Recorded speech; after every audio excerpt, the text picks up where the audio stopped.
नमस्कार दोस्तों, study group YouTube channel में आपका स्वागत है। आज हम जानेंगे एमपी पटवारी सिलेबस के बारे में। एमपी पटवारी सिलेबस 2022 में कौन कौन से सब्जेक्ट शामिल हैं और हमें उन सब्जेक्ट में क्या पढ़ना है और क्या नहीं पढ़ना है। अगर आपने अभी तक हमारे चैनल को सब्सक्राइब नहीं किया है तो लाल बटन सब्सक्राइब बटन को दबाकर हमारे चैनल को सब्सक्राइब करें। तो आते हैं एमपी पटवारी सिलेबस के बारे में। तो एमपी पटवारी सिलेबस में हम देखेंगे कि इसमें 5 सब्जेक्ट शामिल हैं। पहला है जीके और करंट अफेयर्स, दूसरा है हिंदी या जनरल हिंदी, तीसरा है क्वांटिटेटिव एप्टीट्यूड, इसमें आएगा गणित और रीजनिंग, और फिर चौथा सब्जेक्ट है विलेज इकोनॉमी यानी ग्रामीण अर्थव्यवस्था और पंचायत सिस्टम यानी पंचायत राज, और पांचवा और आखिरी सब्जेक्ट है हमारा कंप्यूटर। और पूरा क्वेश्चन पेपर हमारा 100 नंबर का आने वाला है। तो आगे भी देखते हैं।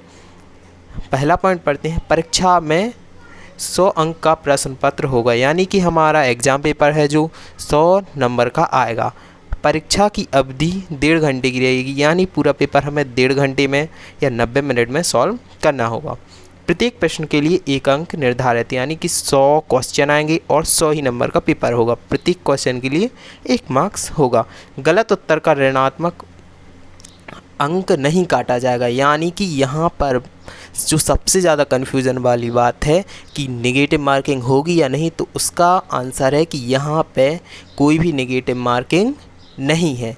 इसमें डायरेक्टली लिखा है गलत उत्तर का ऋणात्मक अंक नहीं काटा जाएगा, यानी कोई भी गलत करने पर कोई भी नेगेटिव मार्किंग नहीं है, यानी कि आपको पूरे क्वेश्चन सॉल्व करना है, कोई भी क्वेश्चन नहीं छोड़ना है। एमपी पटवारी 2021 दिया है। एक्चुअली 2021 में ये सिलेबस जारी कर दिया गया था, लेकिन वैकेंसी 2022 तक डिले हो गई हैं, इसलिए 2021 के का ही सिलेबस चलेगा। आगे देखते हैं एमपी पटवारी सिलेबस 2022 सब्जेक्ट वाइज। तो इसके सब्जेक्ट वाइज को हम समझते हैं। पहला चलते हैं हम जनरल नॉलेज पर। जनरल नॉलेज में हमें क्या क्या पढ़ना है। जनरल नॉलेज में आएगा भारत में प्रसिद्ध स्थान, भारत में जो फेमस चीज़ें हैं, फेमस जगह हैं, उनके बारे में बहुत सी डिटेल्स, किसने क्या बनवाया है, कब बना, इस सब के बारे में। किताबें, महान किताबें लिखी गई हैं, उनके बारे में, उनके लेखकों के बारे में। फिर तीसरा अगला है विज्ञान और नवाचार, यानी कि विज्ञान में और नई जो टेक्नोलॉजी है उसके बारे में। अगला है महत्वपूर्ण तिथियां, जो महत्वपूर्ण डेट्स हैं कि इस डेट को ये है, भीमराव अम्बेडकर का जयंती कब है या फिर महात्मा गांधी जयंती कब है, ऐसी विभिन्न डेटें, विश्व पर्यावरण दिवस, इस टाइप की अदर क्वेश्चन। संगीत और साहित्य से भी क्वेश्चन आएंगे। राष्ट्रीय नृत्य से क्वेश्चन आएंगे। प्रसिद्ध स्थानों के बारे में वो भी अपन पहले चर्चा कर चुके हैं। प्रसिद्ध कलाकार और महान कलाकारों के बारे में भी पूछा जाएगा। और आगे देखते हैं, और भी इसमें ऐतिहासिक महत्व के पर्यटन स्थल, यानी पर्यटन स्थल के बारे में। एमपी के इसमें मोस्ट इम्पॉर्टेंटली एमपी के पर्यटन स्थल पूछे जाएंगे। मूर्तियों के बारे में, संगीत वाद्य यंत्र के बारे में।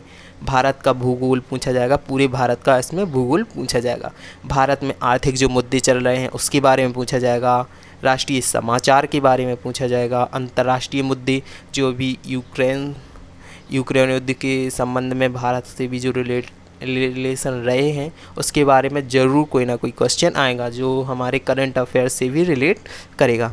जनजातियों के बारे में, एमपी की मुख्यतः एमपी की जनजातियों को ज़्यादा पूछा जाएगा। भारतीय संस्कृति, हस्तशिल्प, देश और राजधानियाँ, देश के जितने भी राज्य हैं, केंद्र शासित प्रदेश हैं, इन सभी को पूछा जाएगा, इनकी राजधानियों को पूछा जाएगा। वैज्ञानिक अवलोकन, राजनीति विज्ञान, भारत और उसके पड़ोसी देशों के बारे में। भारत को हमें इम्पोर्टेंटली पढ़ना है, उसके आसपास के जो पड़ोसी देश हैं उनसे हमारी किस प्रकार के संबंध हैं उसके बारे में भी हमें पढ़ना होगा। और नए आविष्कार जो है, न्यू इन्वेंशंस, विश्व में जो संगठन हैं उनके बारे में मोस्ट इम्पोर्टेंटली हमें पढ़ना है। अब नेक्स्ट सब्जेक्ट आता है क्वांटिटेटिव एप्टीट्यूड। इसमें इसका मतलब है गणित और रीजनिंग से है। इसमें गणित और रीजनिंग के क्वेश्चन आएंगे। देखो, पहला है जड़ें, रूट्स वगैरह पूछे जाएंगे। औसत, प्रतिशत, लाभ और हानि आदि, इन सब से मोस्ट इम्पॉर्टेंट क्वेश्चन आएंगे। और इसके अलावा है घड़ियों के सवाल, ये रीजनिंग में आ जाता है। अनुपात, अंकगणित और डेटा व्याख्या जिसमें बार ग्राफ शामिल हैं। वृत्त चित्र, वृत्त के बारे में आएगा। लघुगणक, लघुगणक भी आ सकते हैं। क्रम परिवर्तन, संयोजन, फैक्टोरियल वगैरह, क्रमचय संचय, रेखा रेखांकन, सारणीकरण, कार्य समय से क्वेश्चन आएंगे। समय और दूरी, वॉल्यूम और सतह, ऊंचाई और दूरियां, सरल और चक्रवृद्धि ब्याज और संभावना। ये हो गया हमारा एप्टीट्यूशन। अब नेक्स्ट सब्जेक्ट आता है हमारा जनरल हिंदी। ये बहुत ही इंपॉर्टेंट पार्ट है, इसमें ये स्कोरिंग होता है। इसमें आप जितनी तैयारी करेंगे उतना आपको ज़्यादा स्कोर मिलेगा। पहला सब्जेक्ट देखो, सबसे अच्छा सब्जेक्ट है संधि एवं संधि विच्छेद। संधि और संधि विच्छेद से क्वेश्चन आने ही हैं, तो आप पक्का समझ लीजिए। और समास, अगला समास है।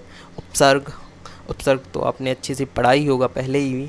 पर्यायवाची शब्द, विलोम शब्द, युग्म शब्द, शब्द शुद्धि, वाक्य शुद्धि, वाच्य, क्रिया, अनेक शब्दों के लिए एक शब्द, मुहावरे एवं लोकोक्तियाँ। मुहावरे एवं लोकोक्तियों से एक या दो क्वेश्चन जरूर ही बनते हैं। फिर अगला चलते हैं, अगला सब्जेक्ट है हमारा ग्रामीण अर्थव्यवस्था और पंचायती राज। इसमें हमें सबसे पहले देखो इम्पोर्टेंट जो है इसकी हम उसको अलग से बता देंगे। हरित क्रांति, भूमि सुधार, राजस्व अधिकारी की भूमिका, ये बहुत इम्पोर्टेंट है राजस्व अधिकारी की भूमिका, क्योंकि उसी के संबंध में हमारी वैकेंसी है, तो इससे क्वेश्चन आना बनता है। ग्रामीण गरीबी और समृद्ध विषय वस्तु, ग्रामीण अर्थव्यवस्था की मूल बातें, ग्रामीण कल्याण गतिविधियाँ, सामाजिक समावेशन, इंडियन एग्रीकल्चर, भारतीय कृषि, सिंचाई संसाधन और परियोजनाएं।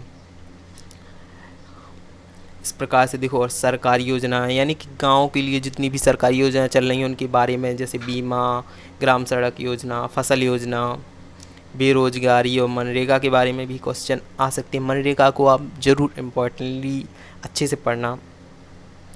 अब आता है हमारा सबसे लास्ट और इम्पोर्टेंट कंप्यूटर। कंप्यूटर की मूल बातें, यानी कंप्यूटर की जो बेसिक नॉलेज है उसको पढ़ना है। Operating system, OS, Microsoft word, MS word, यहाँ राम लिख गया है, एक्चुअली यहाँ पर रैम और रोम है। रैम और रोम के बारे में पढ़ना है, जो मेमोरी है हमारी। फिर माइक्रोसॉफ्ट ऑफिस, एमएस ऑफिस हमें पूरा पढ़ना होगा। इनपुट और आउटपुट डिवाइसेस, इसके बारे में पढ़ना है। माइक्रोसॉफ्ट एक्सेल और माइक्रोसॉफ्ट एमएस एक्सेल हमें पढ़ना है। इस प्रकार से हमने एमपी पटवारी का पूरा सिलेबस पढ़ लिया है। आपको अगर हमारी वीडियो पसंद आई हो तो लाइक ज़रूर करें, शेयर करें।